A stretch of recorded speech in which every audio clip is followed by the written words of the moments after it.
नमस्कार, मी निधी खेर. कोकण न्यूज एक्सप्रेसमध्ये तुमचं खूप खूप स्वागत आहे. आज आपण भेटणार आहोत मुख्य कार्यकारी अधिकारी वैदेही रानडे मॅडम यांना. मॅडम, तुमचं कार्यक्रमामध्ये खूप खूप स्वागत आहे.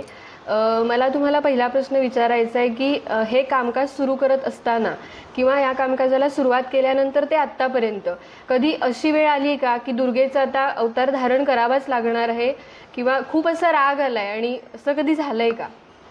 आता मी जवळजवळ माझी प्रशासकीय सेवा 27 वर्ष झाली. उपजिल्हाधिकारी ते IAS ऑफिसर इथपर्यंतचा प्रवास आजपर्यंत झाला आहे आणि वेगवेगळ्या विभागामध्ये काम करत असताना, महसूल विभागाच्याच वेगवेगळ्या पदांवर काम करत असताना, विशेषतः पुनर्वसनाचं काम आणि त्यानंतर ज्येष्ठ नागरिकांच्या निर्वाह अधिनियमानंतर केसेस चालवत असताना समाजाचा असाच आरसामध्ये समाजाचं असं प्रतिबिंब दिसलं की त्यावेळी मला काही वेळेला रणचंडिकेचा अवतार धारण करावा लागला.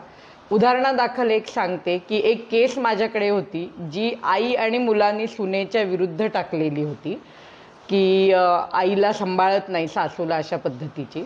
पण त्या हिअरिंग दरम्यान सखोल चौकशी करता असं लक्षात आलं की मुलाला खरं म्हणजे डिवोर्स घ्यायचा होता. डिवोर्स केसही दाखल होती, म्हणून त्या मुलीला घराबाहेर काढण्यासाठी हा सगळा सापळा रचलेला आहे. आणि हे लक्षात आल्यानंतर मात्र रौद्र रूप धारण करून मी ते प्रकरण हँडल केलं आणि जी फेक केस या कायद्याच्या अंतर्गत होती ते करून त्या मुलीला मला न्याय देता आला. मॅडम, घरातलं शेड्यूल सांभाळत असताना पुन्हा हे मोठं पद तुमच्याकडे आलेलं आहे, तर हे कसं तुम्ही हँडल करता किंवा हे एक आव्हान वाटतं का? आव्हान निश्चितच आहे, पण मी या बाबतीत सुदैवी आहे की माझ्या घरातल्या सगळ्या लोकांचा, म्हणजे पूर्वी मुलं लहान असल्यापासून सासर आणि माहेर दोन्हीकडच्या लोकांचा मला चांगलं पाठबळ आणि पाठिंबा मिळत गेला. त्याचप्रमाणे ज्या ज्या ठिकाणी मी काम केलं त्या ठिकाणी मला माझ्याबरोबर काम करणारे सहकारी घरातले सुद्धा खूप चांगले मिळत गेले आणि आपण चांगलं वागलं तर चांगलंच आपल्याकडे येतं याचाही अनुभव आला. विशेषतः या सर्व्हिसमध्ये मुलं लहान असताना आणि त्यांच्या वाढीच्या वयामध्ये आई आणि वडील दोघंही प्रशासकीय सेवेत असल्याने आणि जिल्हा स्तरावरची पदं सांभाळत असल्याने वेळ जो द्यावा लागतो तो वेळ मिळत नव्हता. तर त्यांना क्वालिटी टाईम कसा देता येईल याकडे खूप लक्ष पुरवावं लागलं आणि प्रत्येक वेळी सजग राहून, घरी जरी सगळे चांगले असले तरी काही प्रसंग असे असतात की ज्यावेळी आपल्याला घरीही फुल द्यायचं असतं आणि त्याच वेळेला नेमकं निवडणुका किंवा नैसर्गिक आपत्ती किंवा सेन्सस अशा वेगवेगळ्या जबाबदाऱ्याही पार पाडायच्या असतात. त्यावेळेला तारेवरची कसरत झाली, पण थोडासा संयम आणि सगळ्यांनी एकमेकांना समजून घेणं आणि सजगपणे की मुलांना काय दिलं तर ज्या भौतिक गोष्टी आहेत त्याच्यापासून ती दूर जातील हे करत ही सगळी कसरत पूर्ण केली. हे नक्कीच चॅलेंजिंग आहे. मॅडम, आत्ता तुम्ही उल्लेख केलात की मुलांना सांभाळताना किंवा बाहेरचं सांभाळत असतानाचा एक उल्लेख केला, तर मला यासंबंधी तुम्हाला प्रश्न विचारायचा आहे की हल्ली इन्स्टावरती किंवा FB वरती रील्स बघायला मिळतात तरुण पालकांसाठी की मुलांना कसं हँडल करायचं किंवा पालकत्व कसं कराल, तर त्यासंबंधी तरुण पालकांना तुम्ही काय संदेश द्याल? मी तरुण पालकांना हे सांगेन की पहिलं म्हणजे आपल्या मुलांना मराठी माध्यमाकडे वळवा.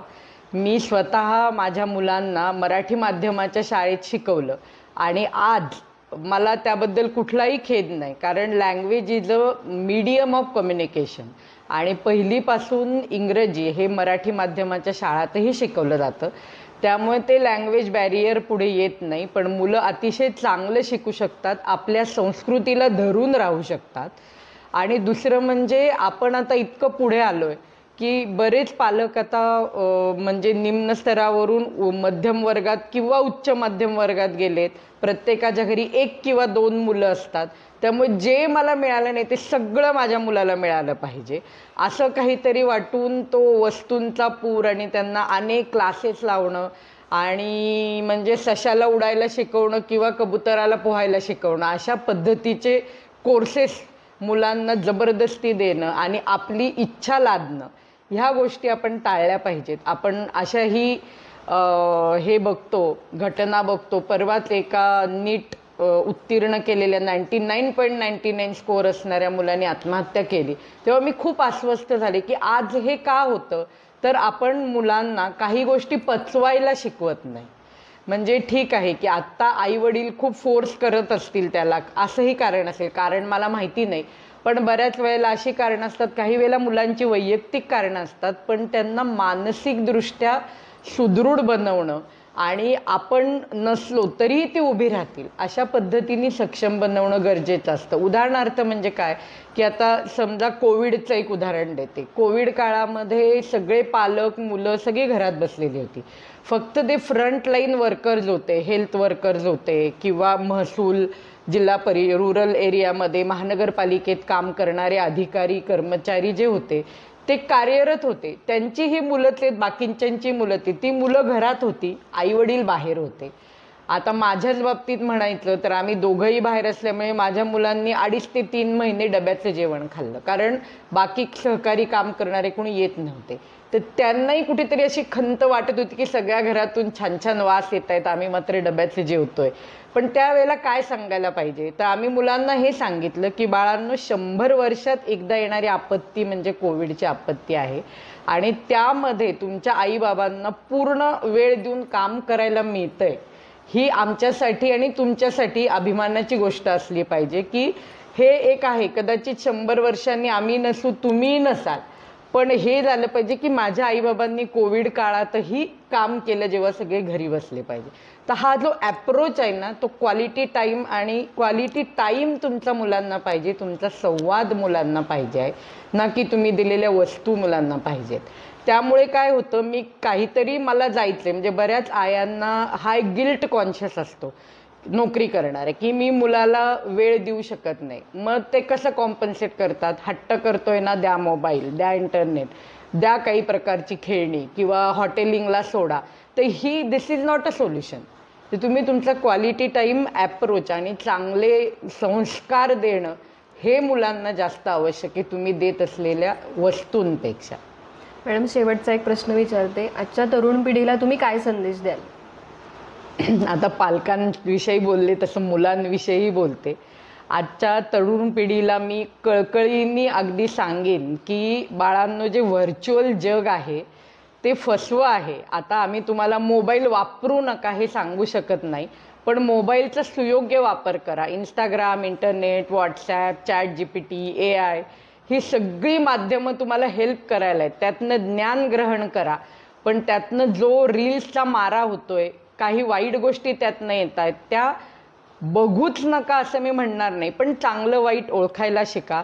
त्याचप्रमाणे आज आपल्या हातात पैसा आहे म्हणून कुठल्याही व्यसनाच्या, वाईट गोष्टींच्या आहारी जाऊ नका आणि मानसिकरित्या सक्षम बना. तुमचे आई वडीलच तुमच्यासाठी सगळे आहेत.